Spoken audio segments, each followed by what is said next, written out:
Assalamualaikum everyone, this is Muhammad Amir Raisi and I welcome again on your favorite YouTube channel Easy English by Sir Amir. Today the topic what we are just going to learn here, that is called obligation.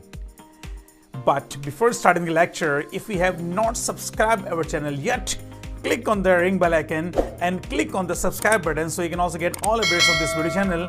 Let's start the lecture today.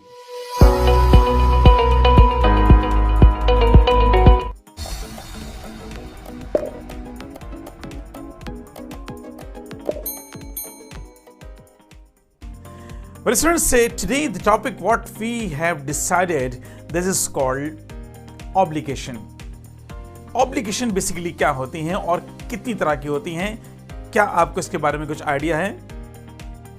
नहीं idea, तो चलें इसको हम discuss करते हैं। अगर हम obligation की बात करते हैं तो ऑब्लिगेशन बहुत तरह की होती हैं। एक होती है प्रेजेंट ऑब्लिगेशन। पहली बात, ऑब्लिगेशन का मतलब होता है जिम्मेदारी। ऑब्लिगेशन का एक और मतलब होता है, इसको बोलते हैं फर्ज। तो ये जो जिम्मेदारी हमारी होती हैं, ये जो फर्ज होते हैं, इसको आप ड्यूटीज भी कह सकते हैं। तो ये कितनी तरह की होती हैं? एक होती है प्रेजेंट की ऑब्लिगेशन, एक होती है पास्ट की ऑब्लिगेशन, और एक होती है फ्यूचर की ऑब्लिगेशन। एक होती है स्ट्रॉन्ग ऑब्लिगेशन, एक होती है लेस स्ट्रॉन्ग ऑब्लिगेशन, एक होती है सिंगल ऑब्लिगेशन, और एक होती है रिपीटेड ऑब्लिगेशन। इस कोर्स में हम तमाम ऑब्लिगेशंस को डिटेल में डिस्कस करेंगे, लेकिन स्टेप बाय स्टेप।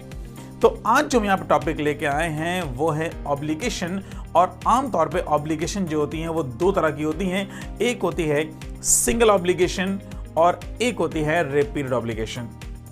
जैसा कि नाम से पता लग रहा है कि सिंगल ऑब्लिगेशन।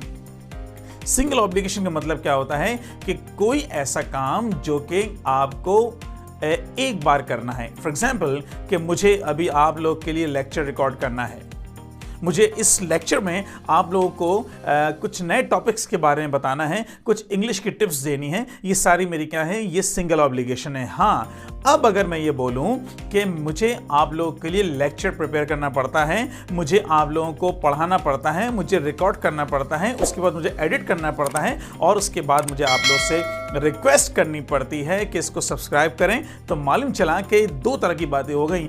एक मतलब होता है कि मुझे जाना है, और एक मतलब होता है मुझे जाना पड़ता है। अब मुझे जाना है और जाना पड़ता है, ये दोनों ऑब्लिगेशन है, लेकिन एक जो है वो सिंगल टाइम ऑब्लिगेशन है, और एक क्या है कि इस ऑब्लिगेशन में आप अपने रिपीटेड ऑब्लिगेशन का जिक्र कर रहे हैं। तो आमतौर पे क्या होता है कि ऑब्लिगेशन अगर चाहे वो सिंगल हो या रिपीटेड हो, उसके लिए एक स्ट्रक्चर इस्तेमाल होता है जिसको बोलते हैं हैव और हैज, उसके बाद लगाते हैं इन्फिनेटिव। इन्फिनेटिव का मतलब क्या होता है? To plus base on verb.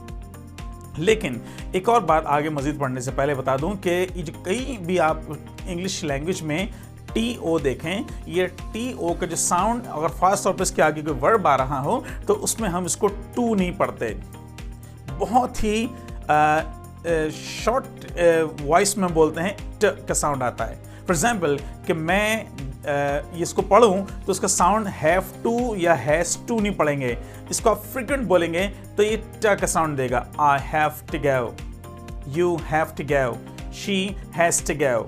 ये अब ये अभी नहीं बोलेंगे कि ही आई हैव टा गो या ही हैज टा गो, लेकिन ये टू का साउंड बेसिकली ट का साउंड देता है। ठीक है, इस तरीके से वांट टू का भी साउंड है तो लोग उसको वांट टू बोल रहे होते हैं, that's called want to go, और उसको फॉर्मल से हटकर बात करते हैं, दैट्स कॉल्ड वाना। तो लेकिन आज हमारा टॉपिक जो है बेसिकली हैव टू का टॉपिक है, तो इसका जो साउंड बनेगा वो बनेगा हैव टा। अब इसको हैव टा भी नहीं बोलेंगे, लेकिन लिखने में आपने हैव और हैज प्लस टू ही लिखना है, लेकिन इसको साउंड बेसिकली क्या आएगा? ट का साउंड आएगा। फॉर्मुलेशन देखते हैं। फॉर्मुलेशन क्या है? सब्जेक्ट लिखेंगे, और सब्जेक्ट के लिहाज से आप क्या लिखेंगे? हैव और हैज लिखेंगे। थर्ड पर्सन सिंगुलर होगा तो क्या लिखेंगे? हैज लिखेंगे, और अगर थर्ड पर्सन सिंगुलर नहीं हो तो क्या लिखेंगे? हैव लिखेंगे। उसके बाद ट लगाएंगे, उसके बाद फिर बेस फॉर्म लगाएंगे। याद रखिएगा कि टू के बाद कभी भी बेस फॉर्म के अलावा कोई और वर्ब नहीं आता, कि टू के बाद आईएनजी कभी नहीं आ सकता, एस फॉर्म को भी नहीं आ सकती, पास्ट फॉर्म, पास्ट पार्टिसिपल कोई नहीं आ सकता, सिर्फ क्या आता है? बेसिकली बेस फॉर्म आती है, राइट। फॉर एग्जांपल अब इसकी फॉर्मुलेशन क्या होगी? सब्जेक्ट लगाएंगे, सब्जेक्ट के बाद हैव टेस्ट लगाएंगे, और उसके बाद base form plus extra word, जैसा आपको यहाँ पे स्क्रीन पे दिख रहा है। लेकिन अब इसका जो इस्तेमाल होगा वो डिपेंड करता है कि आप इसको सेंस में किस ले रहे हैं, यानी किस सेंस में ले रहे हैं। अगर आप इसको अपनी सिंगल ऑब्लिगेशन के लिए इस्तेमाल कर रहे हैं तो उसको क्या बोलेंगे, सेम फॉर्मूला रहेगा। लेकिन अगर किसी में आप अपनी ऑब्लिगेशंस यानी को रिपीट करने का जिक्र कर रहे हैं तो उसके लिए आपको क्या लगाना पड़ेगा, सेम फॉर्मूला होगा। लेकिन डिपेंड करता है कि कंडीशंस के ऊपर कि आप किस जगह पे इसको इस्तेमाल कर रहे हैं। अच्छा, एक और बात आपको मैं थोड़ी सी इसमें बड़ी गहराई वाली टिप बता दूं कि जो सिंगल ऑब्लिगेशंस होती हैं ये आम तौर पे कुछ लम्हे बाद या कुछ देर बाद या बेसिकली नियर फ्यूचर ऑब्लिगेशन को शो कर रहा है। फॉर एग्जांपल मैं बताऊं कि मुझे आपके इस रिकॉर्डिंग के बाद मुझे एक बड़े ज़रूरी काम से जाना है। अब है तो सिंगल ऑब्लिगेशन, लेकिन जाना कब है, जाहिर सी बात है 1-2 मिनट, 5 मिनट, 10 मिनट बाद जाना होगा। तो मालूम चला कि ये जो ऑब्लिगेशन, सिंगल ऑब्लिगेशन जो होती हैं ये बेसिकली नियर फ्यूचर ऑब्लिगेशन होती हैं।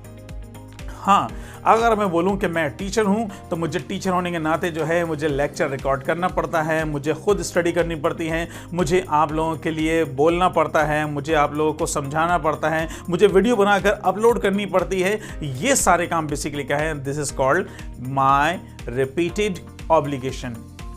फॉर एग्जाम्पल, आमतौर पे जब सुबह आपको कहीं ऑफिस जाना है या किसी और काम से जाना है, आप अपनी मॉम से बोलते हैं या जिस पे आपको बड़ा भरोसा था घर में कि वो सुबह सवेरे उठ जाएंगे, तो आप क्या बोलेंगे, अम्मी मुझे सुबह जल्दी उठा दीजिएगा, मुझे टाइम पे पहुंचना है, कल मेरा पेपर है, मुझे 8 से पहले जो है यानी 8 बजे से पहले सेंटर पहुंचना है, मुझे इसको पिक करना है, मुझे ये करना है, मुझे वो करना है। ये सारे काम क्या हैं, आपके सिंगल ऑब्लिगेशन है और ये करने का बेसिकली नियर फ्यूचर में करने हैं।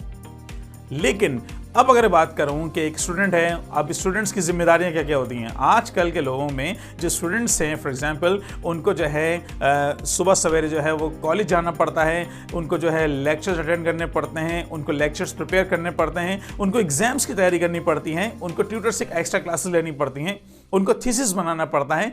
ये सारे क्या हैं, basically these are the repeated obligations. इस तरीके से एक बंदा जो ऑफिस में काम करता है तो उस ऑफिस में काम करने वाला क्या बोलता है कि मुझे जो है सुबह 9 बजे ऑफिस पहुंचना होता है, उसके बाद मुझे पूरे डेली प्रोग्रेस शीट बनानी होती है, उसके बाद मुझे सर्वे के लिए निकलना होता है, मुझे बैंक जाना पड़ता है, मुझे बॉस को डील करना पड़ता है, मुझे क्लाइंट्स को डील करना पड़ता है। ये तमाम बेसिकली क्या हैं, these are repeated obligations. Let's have some examples of single obligation and repeated obligations as well. अभी हम यहाँ पे एग्जांपल्स देख रहे हैं, यहाँ पे देख रहे हैं single obligation. For example if I से कि मैं अभी बहुत जल्दी में हूँ, मुझे ठीक 11 बजे जो है एयरपोर्ट पहुँचना है, I mean hurry, I have to reach airport 11 o'clock। अब पहुँचना कब है, 1 घंटे बाद पहुँचना है। तो जब पहुँचना है तो this is called near future, it means this is my single obligation. For example if I से एक शख्स कहता है कि सर आज जो है ना मुझे ऑफिस से जल्दी जाना है। मैं पूछता हूँ क्यों, कहता सर असल में मेरे जो कुछ रिलेटिव्स आ रहे हैं, मुझे उनको एयरपोर्ट से रिसीव करना है। उनको रिसीव करना है 1 घंटे बाद, 2 घंटे बाद करना होगा। इस mean this is called single obligation. For example, एक बंदा बोलता है कि today I am busy because I have taken some appointment to the doctor, इसलिए मुझे ठीक 6 बजे जो है मुझे डॉक्टर के पास पहुंचना है। I have to reach the doctor dot 6 o'clock। It means के यहाँ पे जब हम बात कर रहे हैं, ये पहली बार साउंड पे गौर दीजिएगा कि मैंने जो बोला ये नहीं बोला कि I have to reach, he has to reach, they have to reach. बोलने में बड़ा फ्रिक्वेंट बोलेंगे, that's called I have to go, you have to go, they have to go, she has to go. Got it? इस तरीके से बात करते हैं कि कोई ऐसा काम जो कि आपको बार बार करना पड़ता है। अब उस बार बार करने वाले की एग्जाम्पल भी आप खुद कह सकते हैं कि अब आप खुद से डिसाइड करें कि कौन कौन सी ऐसी जिम्मेदारियां हैं, कौन कौन सी ऐसी ऑब्लिगेशंस है जो कि आपको डेली बेसिस पे रिपीट करनी पड़ती हैं, वीकली बेसिस पे, मंथली बेसिस पे। अब मैं बात करता हूँ फॉर एग्जाम्पल कि हर महीने हमें के इलेक्ट्रिक का बिल नहीं, बिल पे करना होता है। तो this is our obligation what we repeat on monthly basis. एक शख्स से कहता है कि मुझे जो है हर मंथ, मेरे बॉस जो हैं, बेसिकली मेरे बॉस बहुत बिजी रहते हैं, इसलिए उन्हें हर हफ्ते में जो 2 दफ़ा जो है दुबई का चक्कर लगाना पड़ता है। इट मीन्स दैट उनको दुबई का चक्कर लगाना पड़ता है, वो एक बार नहीं बार बार लगाना पड़ता है। कुछ पेशेंट्स ऐसे होते हैं, अल्लाह न करे अल्लाह ताला सबको महफूज रखे बीमारियों से। कुछ लोग ऐसे होते हैं कि वो कहते हैं कि हमें हफ्ते में 2 दिन या 3 दिन जो है वो डायलिसिस पे जाना पड़ता है। कुछ डॉक्टर्स ऐसे होते हैं, वो कहते हैं कि हमारी शिफ्ट में जो चेंज होती रहती हैं, तो इसलिए हमें कभी इवनिंग शिफ्ट में जाना पड़ता है, कभी मॉर्निंग शिफ्ट करनी पड़ती है, कभी नाइट शिफ्ट करनी पड़ती है।